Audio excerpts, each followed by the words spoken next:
International forum for promoting homeopathy द्वारा आयोजित इस दैनिक हिंदी वेबिनार श्रृंखला में मैं डॉक्टर नेहा कक्कड़ यहाँ पर उपस्थित सभी डॉक्टर्स का हार्दिक स्वागत करती हूँ। आज का सेशन स्टार्ट करने से पहले हम अपनी रूटीन प्रेयर करेंगे। तो जैसा कि आप सब जानते हैं, IFPH निरंतर दैनिक वेबिनार आयोजित करता है। 7:30 से 8:30 हमारा हिंदी सेशन होता है, 8:30 से 9:30 इंटरनेशनल इंग्लिश सेशन और 9:30 से 10:30 लोकल मलयालम सेशन। आज हमारा 971वां सेशन है, यानी कि 971 सेशन, सॉरी 931वां सेशन है। और आज के हमारे जो गेस्ट स्पीकर हैं वो हैं डॉक्टर कृणाल ढाबी। डॉक्टर कृणाल का मैं बहुत बहुत स्वागत करती हूँ। Thank you very much. यार, और डॉक्टर कृणाल जो है MD होम्योपैथिक कंसल्टेंट हैं और अहमदाबाद होम्योपैथिक मेडिकल कॉलेज में रिपर्टरी विभाग में एज अ रीडर कार्यरत हैं और अहमदाबाद में 11 वर्षों से होम्योपैथी प्रैक्टिस कर रहे हैं। तो यस आज का मैम। जो डॉक्टर कृणाल का टॉपिक है वो है एलर्जी। एलर्जी को हम कैसे जानते हैं और कैसे होम्योपैथी से उसे मैनेज कर सकते हैं, उसके ऊपर डॉक्टर कृणाल आज का सेशन देंगे। तो वेलकम डॉक्टर यस कृणाल, आप अपना PPT स्टार्ट कर सकते हैं। आपका यस वीडियो मैम, फिर ऑफ हो गया डेफिनेटली। एक्चुअली। मेरा वीडियो ऑफ हो गया है। हाँ जी। Just a second. I guess सब कुछ नेटवर्क प्रॉब्लम है, इसकी वजह से वो बार बार कभी ऑडियो कभी यस, वीडियो और में यहाँ प्रॉब्लम। गुजरात में क्या है, बारिश का सीजन है अभी। बारिश का सीजन तो नहीं ओके बोल ओके, कोई बात सकते। नहीं, आप अपना PPT शेयर। नहीं नहीं, बोल सकते हैं बिल्कुल। आप वीडियो से परेशान मत होइए, अगर वीडियो आ रही है इट्स ओके, मेन है आपका PPT आना चाहिए। PPT आप शेयर करिए, दैट शुड कम, और आपकी वॉइस आनी चाहिए क्योंकि वही कंटेंट है आपका। Yes, just a second. हाँ जी। Why this is coming? 1 minute only. Give me 1 minute. वो नेटवर्क प्रॉब्लम की वजह से। Visible or not, ma'am? Yes it is visible. आप इसको। Okay. Yes yes. Yes, ma'am. So today my topic is allergic disorder. और ma'am language Hindi रखूंगा चलेगा या इंग्लिश चलेगा या हिंदी चलेगा मैम? नहीं नहीं, हिंदी में बोलेंगे क्योंकि हिंदी सेशन है। ओके। हाँ जी। हाँ, तो आज का हमारा जो टॉपिक है वो है allergic disorder. Allergic disorder choose करने का मेरा मीनिंग ये है कि मैंने एलर्जियोलॉजिस्ट के साथ काम किया है और बीइंग अ होम्योपैथ मैंने ऐसा देखा है कि एलर्जिक डिसऑर्डर जो है वो होम्योपैथी से बहुत ही अच्छी तरह से मैनेज होते हैं। कई एलोपैथिक डॉक्टर्स हैं, उन्होंने सामने से मुझे कहा है कि दे आर फेलियर, और वो जो है वो सिर्फ पेलिएट कर सकते हैं, पूरी तरह से उसको क्योर नहीं कर सकते एलर्जिक डिसऑर्डर्स को। एज वेल एज एलोपैथी में जो मेडिसिन्स है वो होम्योपैथी के मुकाबले बहुत ही कम है, टारगेटेड जो है वो बहुत ही कम है, और उसकी वजह से वो पूरी तरह से एलर्जी को उसके मूल से खत्म नहीं कर सकते हैं। तो इसलिए मैंने ये टॉपिक चुना है और मैं बहुत सालों से ये टॉपिक ऑन एंड ऑफ पढ़ाता ही रहता हूँ।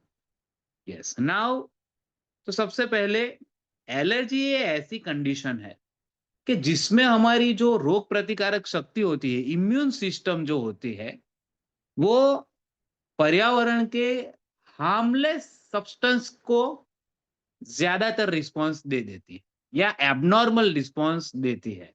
उसे हम कहते हैं एलर्जी, एलर्जिक डिसऑर्डर।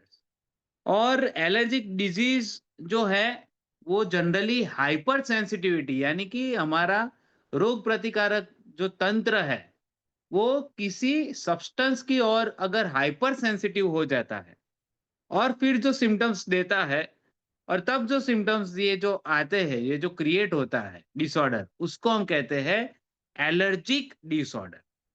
बहुत से टाइम ऐसा भी देखने को मिला है कि ये सीवियर होता है, लाइफ थ्रेटनिंग होता है, और जिसको हम कहते हैं एनाफाइलेक्सिस।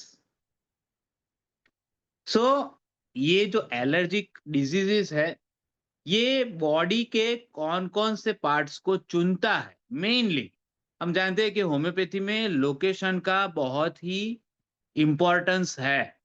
तो एलर्जिक डिसऑर्डर जनरली स्किन पे देखने को मिलता है, एलर्जिक डर्मेटाइटिस और अर्टिकेरिया के रूप में, या तो फिर हमारे अपर रेस्पिरेटरी ट्रैक में स्पेशली नेजल पैसेजेस में, जहां हम देखते हैं एलर्जिक राइनाइटिस। उसके बाद साइनसिस, जिसपे वहां पे क्रिएट करता है एलर्जिक साइनोसाइटिस। एयरवेज पे allergic asthma and allergic bronchitis, as well as digestive system. बहुत सारे लोगों को कई बार पर्टिकुलर फूड आइटम से एलर्जी होती है, और वो फूड आइटम लेने पर उनको एलर्जिक सिम्टम्स देखने को मिलते हैं। नाउ, तो ये जो भी सब्सटेंस है, अगर किसी पर्टिकुलर इंडिविजुअल को उसकी वजह से एलर्जिक रिएक्शन आता है, तो उस सब्सटेंस को हम कहेंगे एलर्जन। तो एलर्जन हमारे शरीर में कौन-कौन से तरीके से दाखिल हो सकते हैं? तो सबसे पहला है कॉन्टैक्ट से। अगर वो हमारे संपर्क में आता है तो, जैसे कि केमिकल सब्सटेंसेस, इन्हेलेशन, सांस की प्रक्रिया से, जैसे कि पोलन हो गया, स्मोक हो गया, डस्ट हो गया, इंजेशन, फूड के तौर पे, खाद्य पदार्थ के तौर पे, और इंजेक्शन। तो ये सारे वेज है कि जिससे एलर्जन जो है वो हमारे शरीर में एंट्री ले सकते हैं। सो कॉमन एलर्जन जो एलर्जियोलॉजिस्ट ने निकाले हैं अब तक, तो कौन कौन से कॉमन एलर्जन्स देखने को मिले हैं अभी तक? तो फूड में citrus food, artificial flavoured food substances. Artificial flavoured food हम जानते हैं कि प्रिजर्वर के तौर पे होते हैं, या कोई जो चीज है उसमें रंग लाने के तौर पे वो यूज किए जाते हैं। अभी अभी दिवाली गई है, तो दिवाली में कई बार स्वीट्स में भी सब लोग ऐसे फूड प्रिजर्वेटिव्स यूज करते हैं, आर्टिफिशियल कलर्स यूज करते हैं। तो जनरली ये सारे जो प्रोडक्ट है वो हमारे शरीर में एलर्जिक रिएक्शन कॉज कर सकते हैं। Then inhalants, pollen grains. India में इतने पोलन नहीं है, लेकिन स्प्रिंग सीजन में पोलन्स देखने को मिलते हैं। अमेरिका में पोलन की एक स्पेसिफिक सीजन होती है, वहां पे पोलन ज्यादा है। हे फीवर, हे अस्थमा का चांसेस वहां पे ज्यादा होता है। फिर आते हैं dust, smoke, perfumes, disagreeable odours, contactants यानी कि संपर्क में आने वाले पदार्थ, जैसे कि मेटल्स, केमिकल्स। मेटल्स, जब भी हम कोई ज्वेलरी खरीद के पहनते हैं या इमिटेशन ज्वेलरी पहनते हैं, तो उसकी वजह से एलर्जिक रिएक्शन हो सकता है। डिफरेंट केमिकल्स हमारे बॉडी के कांटेक्ट में आए, इन फॉर्म ऑफ सोप के फॉर्म में या शैम्पू के फॉर्म में, यानी कि लिक्विड फॉर्म में या सॉलिड फॉर्म में। देन एनिमल्स के जो डेंडर होते हैं, बर्ड्स के फीदर होते हैं, वो सभी एलर्जन है। एज वेल एज कई प्लांट भी एलर्जन के तौर पे वर्क कर सकते हैं। इन्फेक्शियस एजेंट्स जैसे कि पैरासाइट्स हमारे बॉडी में एलर्जिक रिएक्शन कॉज करते हैं। और physical agents, cold and change of weather, जैसे कि अभी अहमदाबाद में वेदर चेंज हो गया है, क्लाउडी वेदर हो गया है। ये टिपिकल सीजन है विंटर तक जाने की, लेकिन क्लाउडी वेदर हो गया है, तो कई लोगों की एलर्जी जो है, एलर्जिक डिसऑर्डर है, वो एग्रावेट हो जाते हैं। So these are the causes. ये मैंने एक पिक्चर फॉर्म में दिखाया है कि फूड जो मैंने बताया, cigarette smoke, cold air, change in weather, pet dander, dust mites जो हमारे घर में पाए जाते हैं, देन पॉल्यूशन, ये सारे कॉमन एलर्जेंस है। यस। सो जब भी हमारे एलर्जियोलॉजिस्ट मैडम थे, वैसे किसी एलर्जिक अस्थमा, एलर्जिक डर्मेटाइटिस वाले पेशेंट को देखते थे, तो उनके प्रिस्क्रिप्शन में यही रहता था कि आपको ऑरेंज नहीं लेने हैं, दही, देन छाछ, कोल्ड ड्रिंक्स, जंक फूड नहीं लेने हैं, स्वीट लाइम, देन ग्रेप्स, नींबू, पाइनएप्पल और फ्लेवर्ड सब्सटेंसेस नहीं लेने हैं, खटाई और मिठाई नहीं खाने। सो पैथोफिजियोलॉजी को समझने के लिए आपको ब्लड सेल्स को समझना पड़ेगा। तो ब्लड सेल्स हम जानते हैं के 3 टाइप के होते हैं। व्हाइट ब्लड सेल्स जो हमारी रोग प्रतिकारक शक्ति इम्यूनिटी में हेल्प करते हैं। रेड ब्लड सेल्स के जिसका मेन फंक्शन ऑक्सीजन और कार्बन डाइऑक्साइड को टिश्यू तक पहुंचाना और टिश्यू से लंग्स तक पहुंचाना है। और प्लेटलेट्स जो है जो रिपेयर के फंक्शन में ब्लड क्लॉटिंग में काम में आते हैं। तो इम्यूनिटी के लिए व्हाइट ब्लड सेल्स जिम्मेदार है। व्हाइट ब्लड सेल्स 2 टाइप के होते हैं, ग्रेन्युलोसाइट्स एंड एग्रेन्युलोसाइट्स। ग्रेन्युलोसाइट्स में न्यूट्रोफिल्स, इओसिनोफिल्स, बेसोफिल्स आते हैं। एग्रेन्युलोसाइट्स में लिम्फोसाइट्स और मोनोसाइट्स आते हैं। नाउ एक और प्रकार है मास्ट सेल, कि जिसको बेसोफिल का भी एक टाइप कहते हैं। तो जब भी कोई एलर्जन हमारे बॉडी में पहली बार एंटर होता है, तो क्या होता है कि वो बीटा सेल के कांटेक्ट में आ जाता है। Beta cell is type of a lymphocyte. B cell के कांटेक्ट में आने से वो बी सेल मेमोरी सेल बनाता है, और ये मेमोरी सेल जो है वो एंटीडोट की तरह पे काम करके वो आईजीई इम्यूनोग्लोबुलिन्स प्रोड्यूस करता है, जिसको हम कहते हैं एंटीबॉडीज। तो ये जो एंटीबॉडीज है वो मास सेल पे जाके चिपक जाते हैं, मास सेल के रिसेप्टर पे चिपक जाते हैं। नाउ जब दूसरी बार बॉडी इस एलर्जन से अगर एक्सपोज हुआ, तो अब ये एलर्जन जो है वो मास सेल के ऊपर रहे एंटीबॉडी से आके रिएक्शन करते हैं, और ये मास सेल जो है वो रप्चर हो जाते हैं। मास सेल का डीग्रेन्युलेशन या रप्चर होने के कारण उसमें से हिस्टामिन नाम का सब्सटेंस रिलीज होता है, और ये हिस्टामिन रिलीज होने के कारण बॉडी में एलर्जिक रिएक्शन आता है। पर्सन की जिस प्रकार की सेंसिटिविटी होती है उस हिसाब से आइदर उसको स्किन पे या नेजल म्यूकस मेम्ब्रेन पे या अपर रेस्पिरेटरी ट्रैक्ट में या साइनस पे उसको रिएक्शन देखने को मिलता है। तो ये थी पैथोफिजियोलॉजी, यानी कि डिजीज कैसे प्रोड्यूस होता है वो। अब हम डायग्नोसिस कैसे कर सकते हैं? तो कोई भी डिजीज का अगर आपको डायग्नोसिस करना है, तो आपके पास 2 चीजें तो होनी ही चाहिए। एक है हिस्ट्री और दूसरे है रिपोर्ट्स। तो हिस्ट्री पर से हम मालूम कर सकते हैं और उसको रिपोर्ट से कंफर्म कर सकते हैं।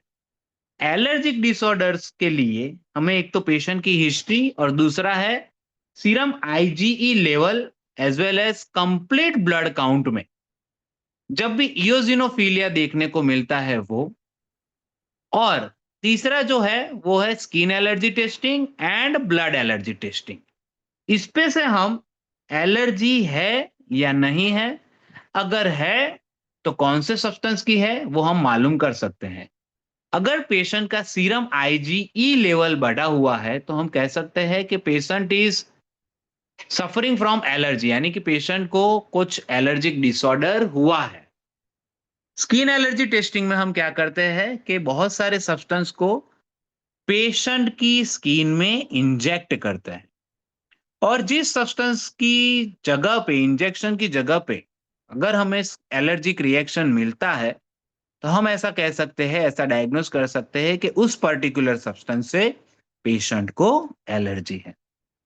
ब्लड एलर्जी टेस्टिंग में क्या होता है कि पेशेंट का ब्लड हम कलेक्ट करते हैं और फिर different food substance, dust mites और पैथोजेंस पे हम उसको एक्सपोज करते हैं, और जहां पे हमें एलर्जिक रिएक्शन मिलता है वहां पे हम ऐसा कंक्लूड करते हैं कि पेशेंट को उस सब्सटेंस से एलर्जी है। बहुत सारे जो एलर्जियोलॉजिस्ट है वो ज्यादातर ब्लड एलर्जी टेस्टिंग पे जाते हैं, क्योंकि स्किन एलर्जी टेस्टिंग में कई बार पेशेंट को ज्यादा रिएक्शन आ जाता है। लेकिन ब्लड एलर्जी टेस्टिंग से स्किन एलर्जी टेस्टिंग का जो रिपोर्ट है वो अच्छा माना जाता है प्रैक्टिस में। सबसे पहले हम बात करेंगे एलर्जिक राइनाइटिस की। Allergic rhinitis nasal mucus membrane को अफेक्ट करता है। इसके जो सिम्टम है वो है छींके आना, नाक में से पानी बहना, नाक बंद हो जाना, नाक में ईचिंग आना, ईचिंग के साथ साथ वाटरिंग होना, आंखें लाल हो जाना, और अगर बहुत ज्यादा है तो स्क्रैचिंग होना या नाक में बर्निंग पेन होना, ये सारे एलर्जिक राइनाइटिस के सिम्टम है। अगर कोल्ड होगा तो पेशेंट को ईचिंग देखने को नहीं मिलेगा। ये मैंने पिक्चर फॉर्म में डेपिक्ट किया है। रेड ईची वाटरी आइस, कई बार कानों में भी ईचिंग आती है, स्नीजिंग, कंजेशन, रनिंग नोज, और कई बार पोस्ट नेजल ड्रिप, यानी कि अगर वाटरी है तो अगर ये वाटर पोस्टीरियर साइड पे गया, पोस्टीरियर नेर से होके फेरिंग्स में गया, तो उसकी वजह से थ्रोट में पेन होगा, बर्निंग पेन होगा, ईचिंग भी देखने को मिलेगी। Now second is allergic sinusitis. Sinuses को अगर यह अफेक्ट करता है तो एलर्जिक साइनोसाइटिस देखने को मिलेगा। इसका जो मेन सिम्टम है वो है सीवियर हेडेक। तो उसमें क्या होता है, आप साइनस पे अगर प्रेशर करते हो, अपने फ्रंटल साइनस या मैक्सिलरी साइनस पे, तो वहां पे पेशेंट को पेन देखने को मिलता है। इसके साथ साथ रनिंग नोज और कंजेशन देखने को मिलता है। इचीनेस रेयरली देखने को मिलती है। थिक येलो और ग्रीनिश डिस्चार्ज देखने को मिलता है। अगर इन्फेक्शन हुआ तो वहां पे येलोइश या ग्रीनिश डिस्चार्ज देखने को मिलता है। इसको डायग्नोस करने के लिए हम एक्सरे पीएनएस कराते हैं, पैरानेजल साइनसिस वाटर स्वीप, और उसके साथ साथ जो मैंने ब्लड टेस्ट कहे थे वो भी कराते हैं, और पेशेंट की हिस्ट्री और ये रिपोर्ट्स को मैच करके हम इसको डायग्नोस कर सकते हैं। ये पिक्टोरियल प्रेजेंटेशन है। नाउ एलर्जिक डर्मेटाइटिस और कॉन्टेक्ट डर्मेटाइटिस। तो निकल कि जो ज्वेलरी में पाया जाता है, बेल्ट बकल में पाया जाता है, मेटल बटन में, और जीन्स जीन्स के जो मेटल बटन है उस पे पाया जाता है, वो एक कॉमन ट्रिगर फैक्टर है। दूसरा आता है परफ्यूम्स। तो परफ्यूम्स में बहुत सारे ऐसे सब्सटेंस डालते हैं कि जिसकी वजह से अच्छी खुशबू आए।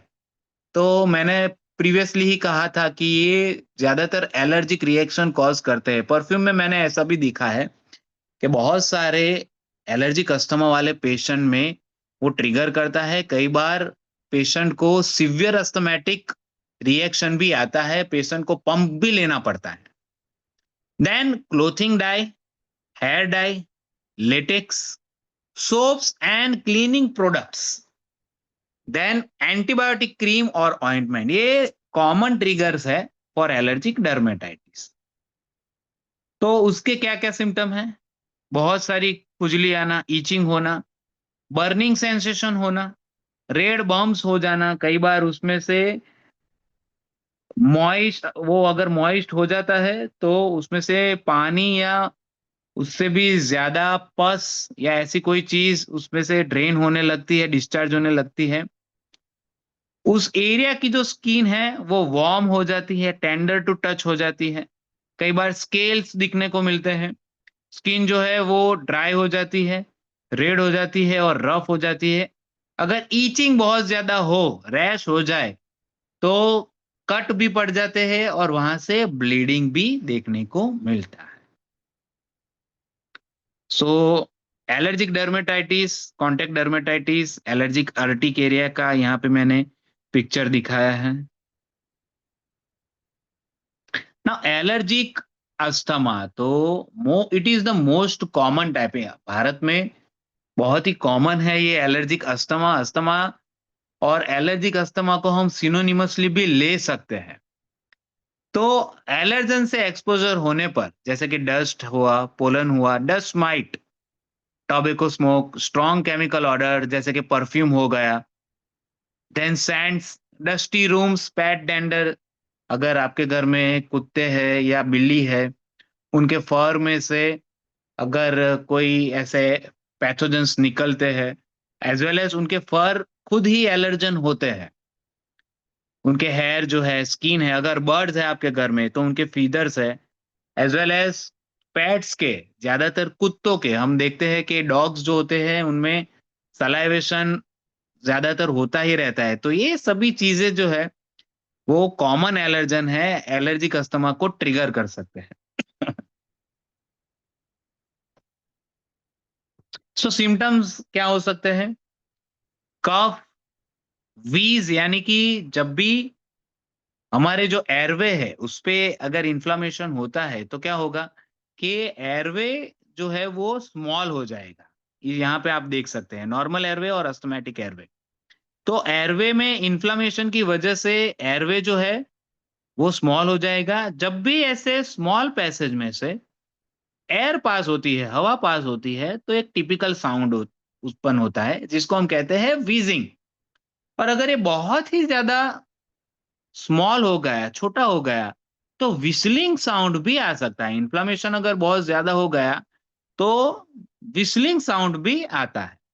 सो एस्थमेटिक एयरवे में क्या होता है कि जो एयरवे है उसमें इन्फ्लामेशन होता है, हाइपर रिस्पॉन्सिवनेस हो जाता है और इन्फ्लामेशन की वजह से एयरवे स्मॉल हो जाता है। व्हीजिंग साउंड और whistling sound, shortness of breath, patient को सांस लेने में दिक्कत पड़ती है। सांस लेने में दिक्कत पड़ने की वजह से क्या होगा कि चेस्ट के जो मसल्स है, रेस्पिरेटरी मसल्स है, इंटरनल इंटरकोस्टल, एक्सटर्नल इंटरकोस्टल, ये मसल्स फटीग हो जाएंगे और इनके फटीग होने की वजह से टाइटनेस ऑफ चेस्ट देखने को मिलेगा।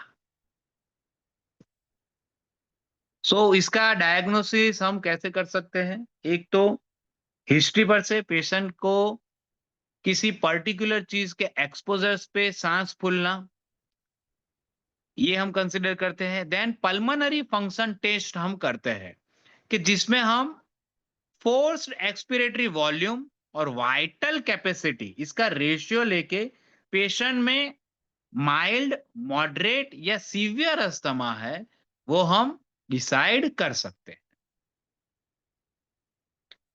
तो normal airway and pathological airway में, अस्थमेटिक एयरवे में क्या तफावत है वो यहाँ पे मैंने दिखाया है।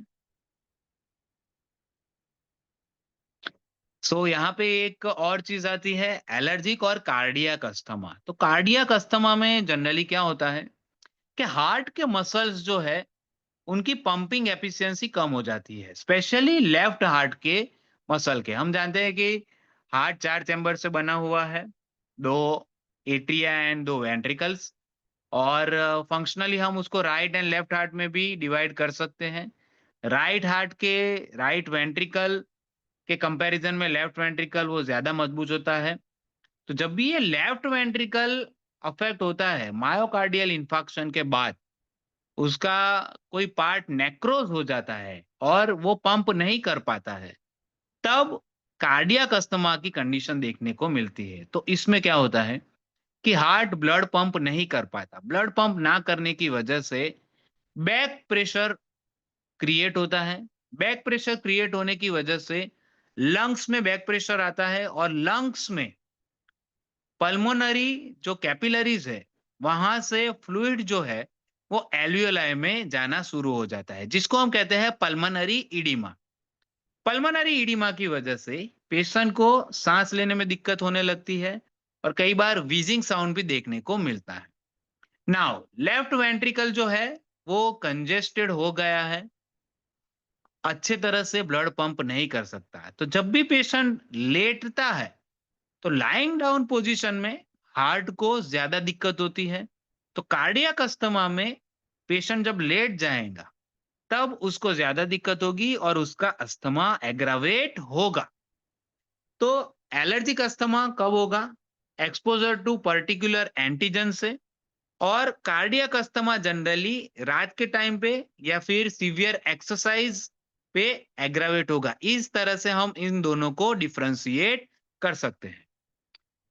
कार्डियक अस्थमा को डायग्नोस करने के लिए हम चेस्ट एक्सरे कराते हैं कि जिसमें लेफ्ट वेंट्रिकल की साइज हमें बढ़ी हुई देखने को मिलती है।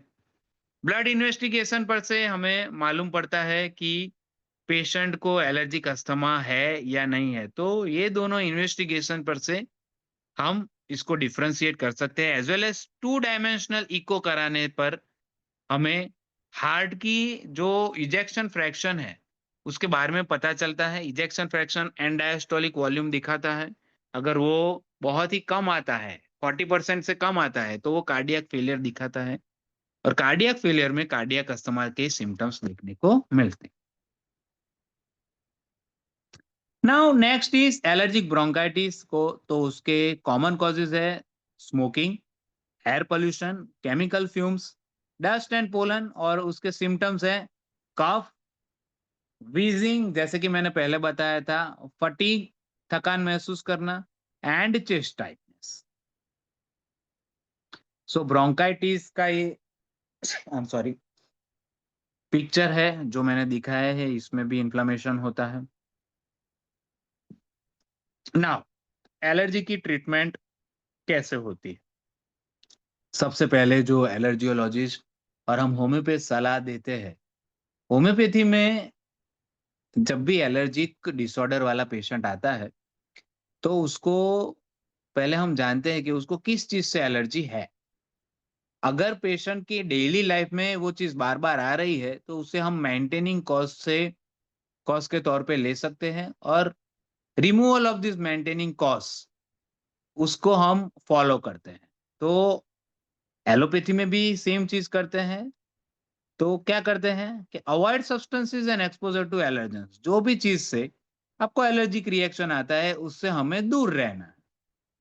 इसके अलावा एलोपैथी में ओरल एंटी हिस्टामाइन जैसे कि फेक्सोफेनाडिन एंड सेट्रिजिन देते हैं, स्टीरॉयड नेजल स्प्रे देते हैं अगर ज्यादा एलर्जिक राइनाइटिस है तो, डीकंजेस्टेंट देते हैं, इन्फ्लेमेशन हो गया है, कंजेशन हो गया है, उसको रिलीव करने के लिए, allergic eye drops, inhaled corticosteroids. तो एलर्जिक अस्थमा और एलर्जिक ब्रोंकाइटिस के कॉजेज में अगर वो सीवियर है, तो कॉर्टिकोस्टेरॉइड्स इनहेल्ड फॉर्म में देते हैं, पंप कहते हैं हम नॉर्मल लैंग्वेज में। अगर और ये इनहेल कॉर्टिकोस्टेरॉइड्स जब भी पेशेंट की लाइफ पे थ्रेटन आ गया हो, लाइफ और डेथ की सिचुएशन हो, या उसको सीवियर एलर्जिक अस्थमा के सिम्टम हो, तब प्रिस्क्राइब किए जाते हैं। नाउ बहुत सारे होम्योपैथ ऐसा मानते हैं कि जब भी एलर्जिक अस्थमा वाला पेशेंट आया, तो हमें सबसे पहले पंप बंद कराना चाहिए। हमें ऐसा नहीं करना चाहिए। ऐसा क्यों नहीं करना चाहिए वो मैं आगे बताता हूँ। लेकिन ये जो इनहेल कॉर्टिकोस्टेरॉइड है, वो माइक्रोग्राम और मिलीग्राम डोजेस में होते हैं। ब्लड में उसके 10% जितना या 5% जितना ही वो एब्सॉर्ब होता है। तो अल्टीमेटली वो सिम्टम को भी बहुत जल्दी से रिलीव कर देता है, और उसकी वजह से जो साइड इफेक्ट होती है वो भी कम होती है। तो इसी वजह से ये इनहेल्ड कॉर्टिकोस्टेरॉइड या पंप थेरेपी आजकल बहुत ही ज्यादातर डिमांड में है, और मास्ट सेल इनहिबिटर्स। नाउ बात करते हैं होम्योपैथिक अप्रोच की। होम्योपैथी में हम जानते हैं कि ये जो एलर्जिक डिसऑर्डर है, इसको हम क्रॉनिक डिजीज के तौर पे कंसिडर करते हैं। क्रॉनिक डिजीज हम जानते हैं 1828 में डॉक्टर हानेमन सर ने अपनी बुक दी थी क्रॉनिक डिजीजेस, उनका नेचर और उनकी ट्रीटमेंट। और हानेमन सर ने बताया था कि this chronic diseases are due to chronic miasms. जो भी क्रॉनिक डिजीज है वो क्रॉनिक मायाजम्स की वजह से है। और मायाजम्स हानेमन सर ने बताया था 3 है: सोरा, सिफिलिस, साइकोसिस। और हानेमन सर ने कहा था कि psora is the mother of all the miasms as well as chronic diseases. Aphorism 80 में इसको मेंशन किया है। नाउ डिफरेंट डिफरेंट बुक्स में से मैंने ये सारे सिम्टम्स कलेक्ट करके लिखे हैं। तो सोरा के की फीचर्स हम जानते हैं: इन्फ्लामेशन, इरिटेशन, हाइपर सेंसिटिविटी जो कि एलर्जिक रिएक्शन के तौर पे हम जानते हैं वो, एंड इन्फेक्शंस। तो सोरा क्या करता है, ये जो सारी चीजें हैं वो अभी डिफरेंट डिफरेंट ऑथर्स और डिफरेंट डिफरेंट होम्योपैथ्स के फिलोसॉफिकल थॉट्स है हमारे मायाजम पे। ओके, तो सोरा को फर्स्ट लाइन ऑफ डिफेंस और इन्फ्लामेटरी रिएक्शन के तौर पे दिखाया जाता है। इसके अलावा साइकोसिस को ओवर ग्रोथ के तौर पे दिखाया जाता है, क्रॉनिक इन्फ्लामेशन के तौर पे दिखाया जाता है, और सिफिलिस जहां भी डिस्ट्रक्शन होता है उसके तौर पे दिखाया जा सकता है। तो इसी के हिसाब से आप जब भी आपका पेशेंट आता है उसको मायाजम की श्रेणी में रख सकते हैं। अगर फंक्शनल चेंजेस, इन्फ्लामेटरी चेंजेस है तो वो सोरा में है। अगर अस्थमा, सपोज अस्थमा आप ले लीजिए, उसमें ज्यादा इन्फ्लेमेशन है और अगर आप पीएफटी कराते हैं उसमें FEV1 जो है वो 40% से कम आता है, तो उसको साइकोसिस कंसिडर कर सकते हैं। और ब्रोंकाइटिस में अगर पेशेंट को खून आने लगता है या तो फिर पेशेंट को एलर्जिक डर्मेटाइटिस में सीवियर ईचिंग आता है, नाइट में ईचिंग आता है, वॉलपचुअस ईचिंग आता है कि जिसमें पेशेंट को खून निकलने लगे, तो आप सिफिलिस को कंसिडर कर सकते हैं। नाउ हम क्या करते हैं ट्रीटमेंट में हम मेंटेनिंग कॉज को रिमूव करते हैं।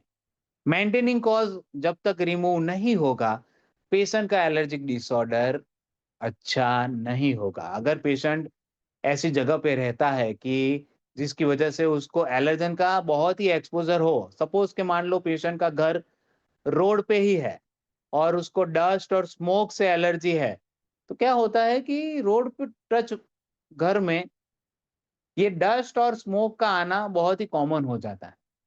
तो अगर पेशेंट केपेबल है तो आपको पेशेंट को समझाना होगा कि वो घर चेंज कर दे।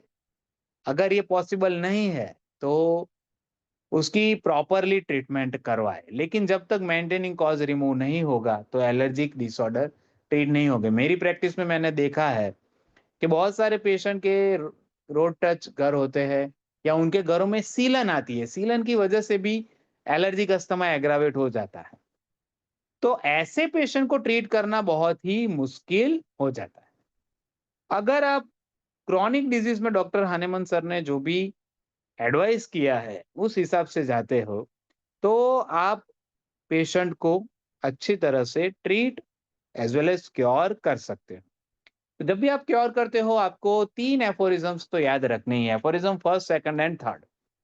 एफोरिज्म फर्स्ट में फिजिशियंस का मिशन बताया है जो हमें कभी भूलना नहीं है। सेकंड में आइडियल क्योर की बात की है कि जिसमें मैंने कहा maintaining cause and fundamental cause की बात आती है।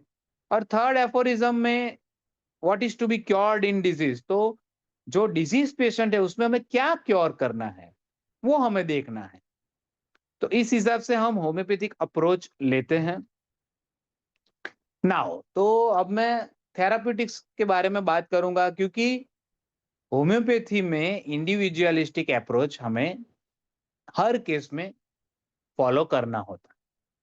हमारे लिए हर केस एक नया केस है, उसकी प्रॉपर हिस्ट्री हमें लेनी होती है। और जो भी डॉक्टर हानेमन सर ने एफोरिज्म 83 से एफोरिज्म 99 जो केस टेकिंग के एफोरिज्म है या नॉलेज ऑफ डिजीज, जैसा कि डॉक्टर हानेमन कहते थे, उसके एफोरिज्म्स है वो हमें प्रॉपरली फॉलो करने हैं। नाउ कई बार ऐसा होता है कि पेशेंट पहले एलोपैथिक ट्रीटमेंट लेता था और अब हमारे पास ट्रीटमेंट लेने आया है। तो पेशेंट को अगर एलर्जिक स्किन डिजीज है या एलर्जिक अस्थमा है, तो हम देखते हैं कि एलोपैथी में वो जो डॉक्टर्स होते हैं वो कई बार स्टीरॉइड्स भी देते होते हैं, इनहेल्ड स्टीरॉइड्स या ओरल स्टीरॉइड्स। नाउ तो इसके लिए डॉक्टर हानेमन एफोरिज्म 91 में कहते हैं, एफोरिज्म 91 एंड 92 में, कि जब भी कोई पेशेंट ऐसे दूसरी पैथी से अगर दवाई ले रहा है तो हमें उसको तुरंत स्टॉप नहीं करना चाहिए। क्योंकि क्या होता है कि अगर हम तुरंत स्टॉप कर देंगे तो हमारी बॉडी से वायलेंट रिएक्शन आ सकता है, तब हमें कॉन्जॉइंट मेलेडी उस हिसाब से पेशेंट को ट्रीट करना है, एक्यूट अगर केस है तो। अगर कोई एक्यूट कंप्लेंट नहीं है और पेशेंट आ रहा है हमारे पास, तो हमें पेशेंट की जो भी मेडिसिन है वो टेपर करके, यानी कि धीरे धीरे उसका डोज कम करके स्टॉप करनी है और उसके साथ साथ हमें हमारी होम्योपैथिक मेडिसिन देनी है। अगर हम तुरंत बंद कर देंगे तो बॉडी से सीवियर फिजियोलॉजिकल रिएक्शन आएगा। अगर पेशेंट ओरल स्टेरॉइड्स ले रहा है तो कोलैप्स होने के चांसेस बढ़ जाते हैं। अगर इनहेल स्टेरॉइड्स ले रहा है तो उसके सिम्टम्स एग्रावेट भी हो सकते हैं। तो सबसे पहले जब भी पेशेंट आता है तो उसकी हिस्ट्री, उसकी मेडिसिनल हिस्ट्री भी हमें ध्यान में रखनी चाहिए और उस हिसाब से हमें हमारी ट्रीटमेंट देनी चाहिए। तो स्किन एलर्जी के लिए जो बहुत ही बढ़िया मेडिसिन है वो है हिस्टामिनम। हिस्टामिनम जो है, जो सब्सटेंस है हिस्टामिन, उसमें से बनती है, सारकोड है। देन पोथोस नाम की जो मेडिसिन है वो स्पेसिफिकली डस्ट एलर्जी के लिए यूज होती है। एपिस मेलिफिका जो मेडिसिन है जिसमें बर्निंग और स्टिंगिंग हम देखने को मिलती है, एज वेल एज उसका अगर की फीचर है तो पेशेंट जेलस होता है, थर्स्टलेस होता है। एपिस की कंपैरिजन रस्टॉक्स से बार बार होती है। रस्टॉक्स जनरली स्किन के केसेस में डॉक्टर नैश ने बताया है, उस हिसाब से स्किन की कंडीशन में पहले प्रिस्क्राइब होती है। अगर आप थेरापेटिक वे में जाते हो तो स्किन की कंडीशन में रस्टॉक्स सबसे पहले हम प्रिस्क्राइब करते हैं। एज वेल एज जब भी डैम्प वेदर पेशेंट को एक्सपोज, अगर पेशेंट अगर उसमें एक्सपोज होता है, तो डैम्प वेदर एक्सपोजर के लिए अगर पेशेंट को दिक्कत हुई है तो रस्टॉक्स हम प्रिस्क्राइब करते हैं। सल्फर हम जानते हैं king of antipsoric. Psorinum, psorinum का पेशेंट जो होता है उसमें से फाउल स्मेलिंग होती है। सोराइनम एक नोसोड है, एज वेल एज ट्यूबरक्यूलिनम। तो ये सारी मेडिसिन की मेडिसिन है स्किन एलर्जी के लिए। ये मैंने थेराप्यूटिक हिंट से निकाली है। आप ऐसा मत मानिएगा कि सिर्फ इतनी ही मेडिसिन है। पेशेंट के कॉन्स्टिट्यूशन और उसकी हिस्ट्री के हिसाब से इसमें से अलग मेडिसिन भी आ सकती हैं। ना अगर एलर्जिक राइनाइटिस की बात करें तो डिस्चार्ज और पोस्ट नेजल ड्रिप के लिए अगर काली बाइक्रोमिक, अगर स्ट्रिंजी डिस्चार्ज है तो kali bichromicum, as well as yellowish greenish discharge के लिए भी हम काली बाइक्रोमिकम देते हैं। हाइड्रास्टिस में स्ट्रिंजी डिस्चार्ज के साथ साथ स्टिकी डिस्चार्ज भी देखने को मिलता है। पल्सेटिला मेडिसिन में येलोइस ग्रीनिश डिस्चार्ज यानी इन्फेक्शन के चांसेस भी होते हैं। और मॉक सॉल में जैसा कि पहले मैंने कहा था कि फाउल स्मेलिंग देखने को मिलता है। एज वेल एज मॉक सॉल में कई बार ब्लीडिंग भी देखने को मिलता है, पस डिस्चार्ज भी देखने को मिलता है। एलियम सीपा हम जानते हैं कि जो आंख में से डिस्चार्ज होता है वो ब्लैंड होगा और नेजल डिस्चार्ज जो होता है वो एक्रिड होगा। यूफ्रेसिया में आंख में से जो डिस्चार्ज होता है वो एक्रिड होता है, बर्निंग क्रिएट करता है, पेशेंट को इरिटेशन इचिंग क्रिएट करता है। और नाक में से जो डिस्चार्ज होता है वो ब्लैंड होता है। एरम ट्रिफाइलम ये बहुत ही स्पेसिफिक मेडिसिन है क्योंकि इसमें पेशेंट को नाक में एज वेल एज पैलेट में ईचिंग होता है। डिस्चार्ज, नेजल डिस्चार्ज जो है वो एक्रिड होता है। पेशेंट कॉन्स्टेंटली नोज पिक करता रहता है बिकॉज ऑफ द ईचिंग। एरुंडो में भी ईचिंग देखने को मिलती है। देन डलका मारा, डलका मारा जब भी वेदर चेंजेस होते हैं विंटर में से समर में, ब्रायोनिया भी विंटर में से समर में, डलका मारा मॉनसून में से विंटर चेंज भी हो तब प्रिस्क्राइब होती है। तो ये दोनों मेडिसिन वेदर चेंज में अगर राइनाइटिस के सिम्टम देखने को मिले तब इंडिकेट होती है। अगर पेशेंट को नेजल ब्लॉक है और पेशेंट इनहेलर लेने का आदी हो गया है तो उसके लिए प्रिस्क्राइब होती है एमोनियम कार्ब। उसमें एक बहुत ही अच्छी लाइन लिखी है, patient keeps a smelling bottle with her. Now अगर स्पाज्मोडिक स्नीजिंग है तो उसके लिए बेस्ट मेडिसिन है सबाडिला एंड आर्सेनिक आयोड। और अगर पेशेंट को स्ट्रॉन्ग स्मेल से राइनाइटिस के सिम्टम्स देखने को मिलते हैं तो उसके लिए बेस्ट मेडिसिन है सबाडिला एंड सेनिगा। नाउ साइनोसाइटिस, तो साइनोसाइटिस का एक मेरा केस था, उसको मैंने काली ग्रुप की काली बाइक्रोमिकम दी थी। पेशेंट को 6 या 8 महीने से साइनोसाइटिस हुआ था, उसके सिम्टम्स मैंने लिए, काली बाइक्रोमिकम प्रिस्क्राइब की और विद इन 45 डेज उसके सिम्टम्स चले गए। पेशेंट आके मुझे पूछता है कि सर आपने मुझे ये स्टेरॉइड तो नहीं दिया था ना? तो पेशेंट को मैंने बताया था कि आप एक काम कर सकते हैं, आप लेबोरेटरी में चेक करवा सकते हैं कि वेदर देयर इज स्टेरॉइड और नॉट इन माय मेडिसिन्स। तो काली ग्रुप की जितनी भी मेडिसिन है वो साइनोसाइटिस के लिए बहुत ही बढ़िया है। अगर फ्रंटल साइनोसाइटिस है तो उसके लिए काली आयोड। आईब्रो और अपर आईलिड के बीच की जो स्पेस है जिसको हम कहते हैं ग्लैबेला, तो अगर ग्लैबेला में पेन है और साइनोसाइटिस के सिम्टम भी है तो उसके लिए बहुत ही अच्छी मेडिसिन है वायोला ओडोराटा। अगर लेफ्ट साइड पे ऐसे सिम्टम्स है तो स्पाइजिलिया लेकेसिस सेपिया, राइट साइडेड पे ऐसे सिम्टम है तो कैलकेरिया, देन लाइकोपोडियम, ये दोनों बहुत ही बढ़िया काम करती। Now pain covered by tip of the finger, तो उसके लिए बेस्ट मेडिसिन है kali bichromicum, ignatia and oxalic acid. अगर डिस्चार्ज ज्यादा है तो जैसे कि मैंने पहले भी कहा कि काली बाइक्रोमिकम आप दे सकते हैं, पल्सेटिला दे सकते हैं, एलियम सिपा और यूफ्रेसिया और सबेडिला, इसमें से आप चूज कर सकते हैं। नाउ एलर्जिक अस्थमा, अगर हे अस्थमा है तो उसके लिए हमारे होम्योपैथी में बेस्ट मेडिसिन है आर्सेनिक और arsenic group, arsenic iod and arsenic alb. इसके अलावा बढ़ियागा, बढ़ियागा जो है वो कफ वेरिएंट अस्थमा में यूज होती है। उसका सिम्टम है कि पेशेंट जब भी खांसी खाता है तो उसमें से फाउल, उसके माउथ में से फाउल स्मेलिंग आती है। डलका मारा वेदर चेंज पे, आयोडम लीन थीन इमेसिएटेड पेशेंट में, हॉट पेशेंट में हम प्रिस्क्राइब करते हैं काली आयोड। लेकेसिस, लेकेसिस वाला पेशेंट जनरली नाइट में एग्रावेशन लेके आता है। पेशेंट टाइट बैंडेजेस को अवॉइड करता है, टाइट कपड़ों को अवॉइड करता है। Naja, naja allergic as well as cardiac asthma दोनों में प्रिस्क्राइब होती है। नेट्रम सल्फ का की फीचर है कि पेशेंट को रात अर्ली मॉर्निंग में 3 to 5 AM में उसका अस्थमा एग्रावेट होता है। और ये जो गुजरात में अभी जो सीजन चल रही है, स्पेसिफिकली अहमदाबाद में, ये जो वेदर हो गया है क्लाउडी वेदर, तब नेट्रम सल्फ प्रिस्क्राइब होती है। 3 to 5 AM के लिए काली ग्रुप की भी मेडिसिन प्रिस्क्राइब होती है। नक्सवामी का पेशेंट चिली होता है, रात को उसकी कंप्लेंट बढ़ जाती है। Opium, sabadilla, silicea and Sticta.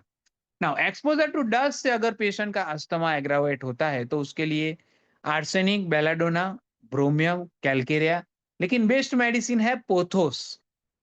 अगर स्ट्रॉन्ग सेल स्मेल से होता है अस्थमा तो उसके लिए सेबाडिला, सेनिगा, आर्सेनिक एंड फॉस्फोरिक एसिड, ये सारी मेडिसिन है। नाउ ब्रोंकाइटिस के लिए स्पेसिफिक कौन कौन सी मेडिसिन है, तो सबसे पहले आती है रूमेक्स।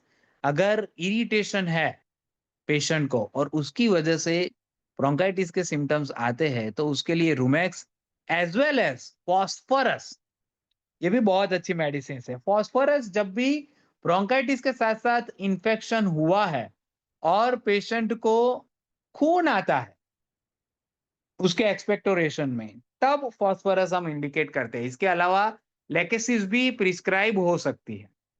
अगर ब्रोंकाइटिस में फीवर जैसी सेंसेशन या फीलिंग आती है तो उसके लिए मेडिसिन है ammonium carb, arsenic, belladonna, capsicum, causticum, drosera, ignatia, लेक्केन, lachesis, natrum mur, nux vomica, paris and phosphorus.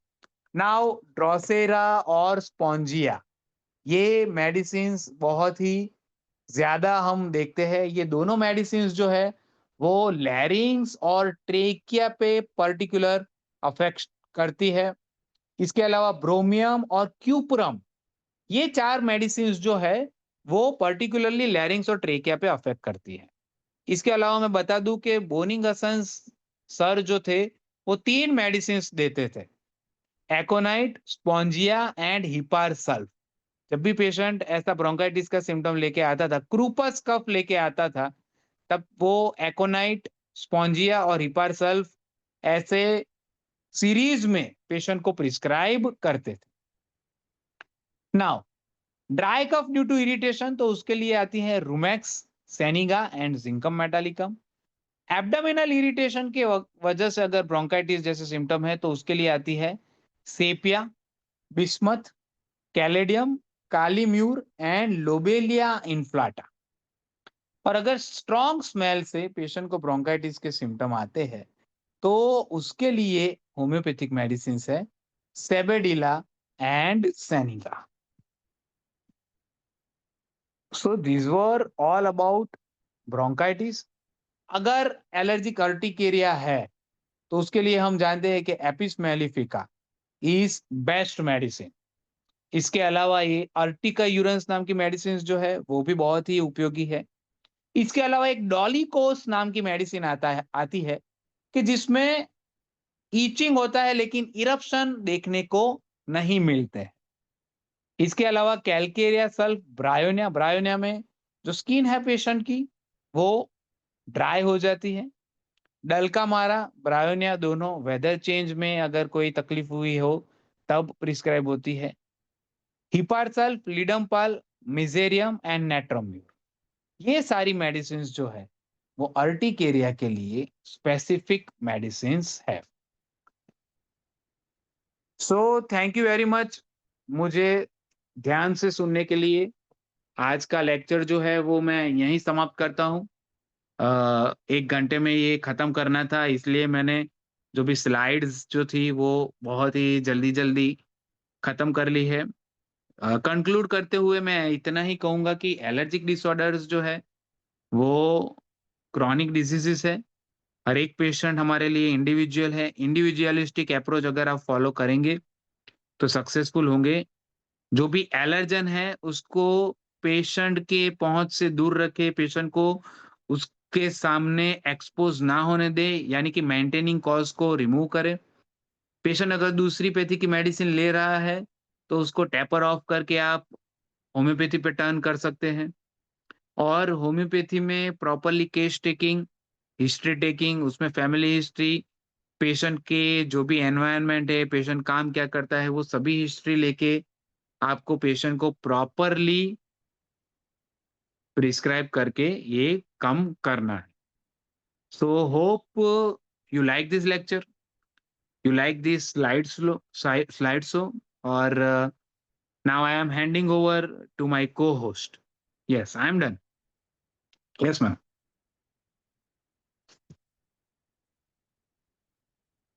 अगर आपको कोई क्वेश्चन है तो हमारे पास 7 मिनट है। हम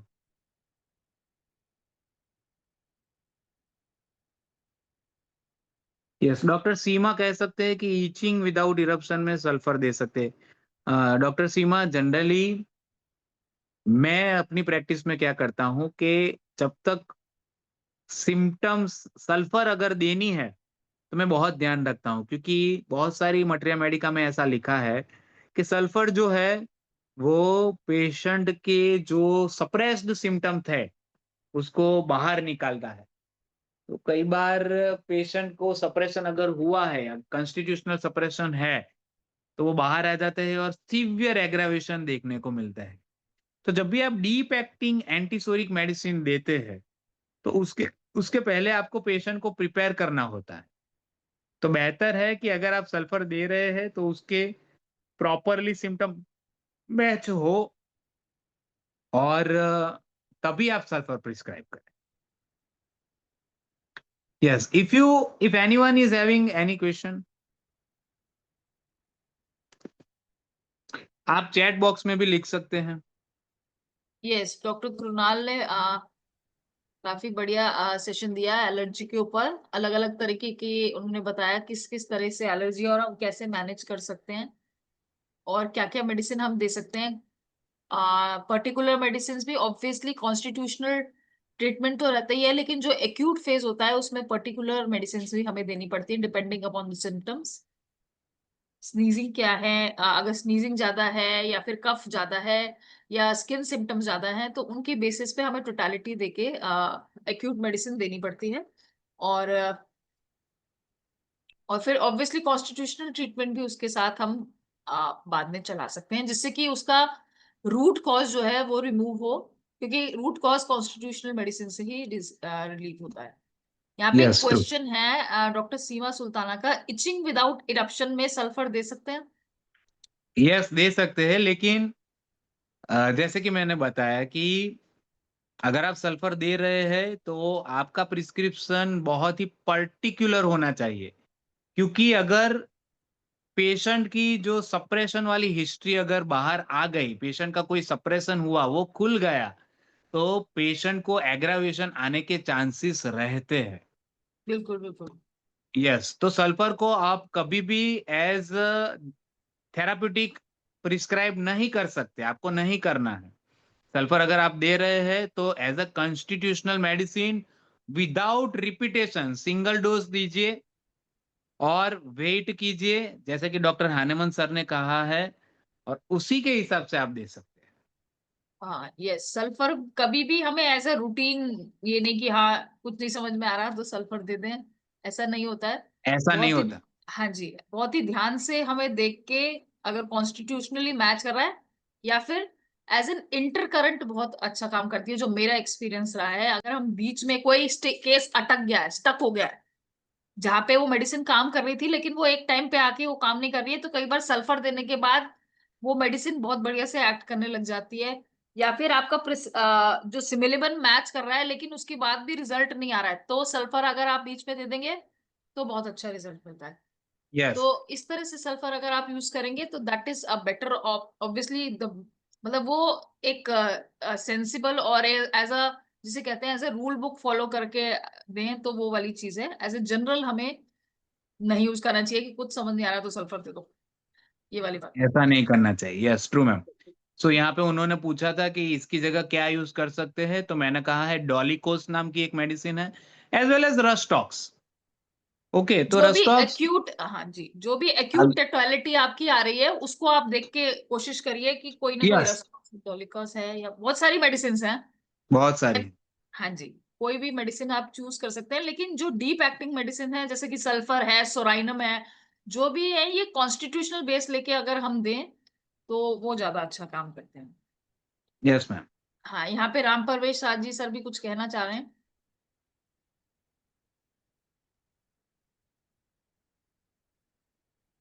thank you Neha Kakkar, congratulation doctor Kunal ji, बहुत अच्छा आपने एलर्जी पर दिए। और एलर्जी तो एक्यूट और क्रोनिक भी होता है। तो एक्यूट का तो बहुत लोग होम्योपैथिक डॉक्टर चिकित्सक के यहाँ देते हैं, रस्टक्स है या हम्म, जो भी दवाई है जो देते हैं, ले ज्यादा करके रस्टक्स है, बाइकेमिक फेरम फॉस है। लेकिन एक जो एलर्जी होता है, मेंटल एलर्जी, मेंटल एलर्जी, उसका हम इलाज कैसे करेंगे। और मेंटल एनर्जी एलर्जी है, किसी को देखते हैं तो लगता है मन में नोचनी हो रहा है? तो मेंटल एलर्जी होता है, और जिसके कारण से फिजिकल या ऐसा कर होता है शरीर में, तो उसको जो है सदमा हो जाता है, या किसी को जो है इंसल्टी टाइप का एक तरह से हो जाता है, तो मेंटल एलर्जी भी होता है। तो बहुत बहुत धन्यवाद डॉक्टर कुणाल जी। अब मेंटल एलर्जी पर थोड़ा बताएं क्या होता है, ठीक हो? सर, मेंटल एलर्जी इसके लिए तो हमें पर्टिकुलरली होम्योपैथी को ही फॉलो करना पड़ेगा, क्योंकि हाँ, उसका स्कोप बहुत ही बढ़िया है होम्योपैथी देखिए, का। तो ऐसे तो जो भी बीमारी है, मेन फंडामेंटल लॉ या cause of disease according to law of homeopathic science, mind. Yes, true. Constitutional remedy यदि देते हैं तो उनमें माइंड से लेके फिजिकल या माइंड जो है जनरल सब आ जाता है। ऐसे तो होता ही है। और जो भी कारण होगा इनविजिबल होगा, जिसको देखा नहीं जा सकता। कारण इनविजिबल होगा, रिजल्ट विजिबल। डॉक्टर परवेश शाह सर जी, टाइम बस खत्म हो रहा है हमारा। हिंदी सेशन का अब टाइम हो गया है। यहाँ पे लिखा है कि अर्जेंटिक हम निट माइंड में दे सकते हैं। अर्जेंटिक निट ऑब्वियसली एंजाइटी की एक मेडिसिन है और रिपीटेड कंपल्सिव थॉट्स की मेडिसिन होती है, लेकिन माइंड बेसिस पे हम अकॉर्डिंग टू कॉन्स्टिट्यूशनल बहुत सारी मेडिसिन दे सकते हैं। तो यहाँ पे डॉक्टर कृणाल का बहुत अच्छा सेशन रहा एलर्जी के ऊपर। बहुत बहुत धन्यवाद करती हूँ मैं डॉक्टर कृणाल का, और आगे भी आप अलग अलग टॉपिक्स पे इसी तरह सेशन करें, यही आशा रखती हूँ। बहुत बहुत धन्यवाद डॉक्टर। और thank you very much. Yes, और अब हिंदी सेशन का टाइम हो गया है, और इंग्लिश सेशन के लिए मैं हैंड ओवर करती हूँ डॉक्टर बीजे बिंदुराज को। धन्यवाद। Thank you, Dr. Neha. Thank you all.